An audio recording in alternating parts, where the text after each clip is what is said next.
Welcome to The Explainer. So in the 3D world, there's this huge debate that's always raging, the old way versus the new way. And today, we're jumping right into a big one happening inside Blender. Is it better to build things by hand, piece by piece, or should you teach the computer how to build them for you? Let's get into it. All right, let's just dive right in. What you're seeing here is pretty much the heart of the conflict. On one side, you've got the classic hands-on way of doing things, literally grabbing points and polygons, pushing and pulling them to make a shape. On the other side, you've got this wild-looking flowchart thing. That's geometry nodes, a super powerful, newer way of working.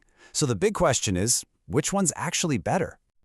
And that brings us to our first section, where we really need to get our heads around these two kinda competing philosophies. I love this analogy because it just nails the difference in mindset. Think about traditional modeling as being a digital sculptor. You've got your block of digital clay, and you're pushing, pulling, and carving it by hand. It's intuitive, it's direct, it's very artistic. Geometry nodes, though, that's a completely different way of thinking. It's like you're a chef writing a recipe. You're not touching the food, you're just writing the instructions. You connect all these nodes to tell the computer how to build the model, and it just does it for you. So this all leads to the big multi-billion-dollar question, especially for game developers. Which one of these methods actually makes stuff that runs better in a game? You know, when every single millisecond of performance counts, which approach gives you that critical edge? Well, to find out for real, a recent study decided to put them both to the test in a proper head-to-head showdown. And the way they did it was actually super straightforward but really smart. First, they built the exact same models using both methods. Then, they took those models and dropped them into the Unity game engine, which is one of the biggest in the world. And finally, they hooked everything up to Unity's profiler to measure exactly how much work it took the computer to draw each model on screen. So, what did they find? And this is where the story gets a real twist. For just a single standalone model, the results were, well, probably not what you're expecting. Let's zero in on the most complex object they tested, this awesome horned helmet. They made one version the old school way, making sure all the underlying geometry was super clean and efficient. And then they built another one using a pretty complicated geometry node setup. And when they checked the performance data, get this, it was a complete and total dead heat. The hand-modeled helmet took 3.35 milliseconds of CPU time. The geometry nodes version, 3.36 milliseconds. I mean, we're talking a difference of 1/100th of a millisecond. That is nothing. It's basically a rounding error. And this brings us to the single most important point of this whole section. Once that 3D model is finished and sitting in the engine does not care how it was made. It doesn't see a recipe or clay, it just sees the final geometry, the collection of points, lines, and faces. At the end of the day, a mesh is a mesh. Okay, so if there's no real performance difference for a single object, then what's all the hype about? Why is everyone so excited about geometry nodes? Well, the real game changer isn't about one object. It's about the crowd. The answer lies in a concept that is absolutely essential for modern games.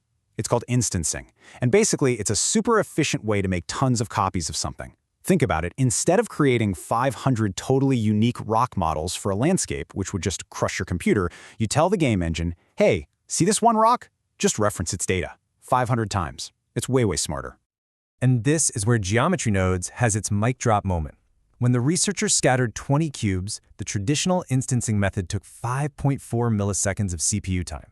The geometry nodes method, which handles all those copies as one single smart system, only 3.33 milliseconds. That's not a small difference. That is a massive performance gain. It's not even a fair fight.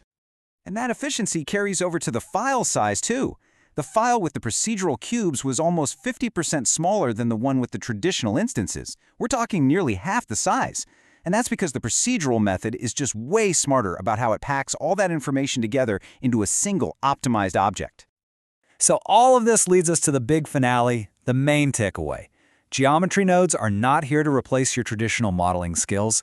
Think of them as a new superpower in your toolkit, meant for very specific and very powerful jobs. And you know, beyond just performance, the real magic is what this does for your workflow. Just look at this. Once that initial helmet recipe was built, the artist was able to generate 15 totally unique variations in about 2 minutes. 2 minutes. Can you imagine trying to do that by hand? It would take hours, maybe even days. This is an absolute game changer for creating variety. And that's exactly what the researcher Christy Green said in the study. She concluded that the real strength of this tool is for mass production, for generating tons and tons of variations of things like background elements really, really fast. So, here it is, your tactical guide. You pull out the traditional modeling tools, your digital clay, for your masterpieces. You know, your main characters, your hero props, things where every single detail needs that fine-tuned artistic touch. But you use geometry nodes, your recipe book, for creating vast forests of trees, endless fields of grass, or giant piles of rubble. Anytime you need lots of variations, and you need it all to run incredibly well. And this leaves us with a really fascinating thought to chew on. As these incredibly powerful procedural tools get better and better, they start to feel less like a simple hammer and more like a creative partner. The job of the artist starts to shift from sculpting every detail by hand to designing the system that creates the details. So the question is, as our tools get smarter, how does the role of the artist evolve right along with them?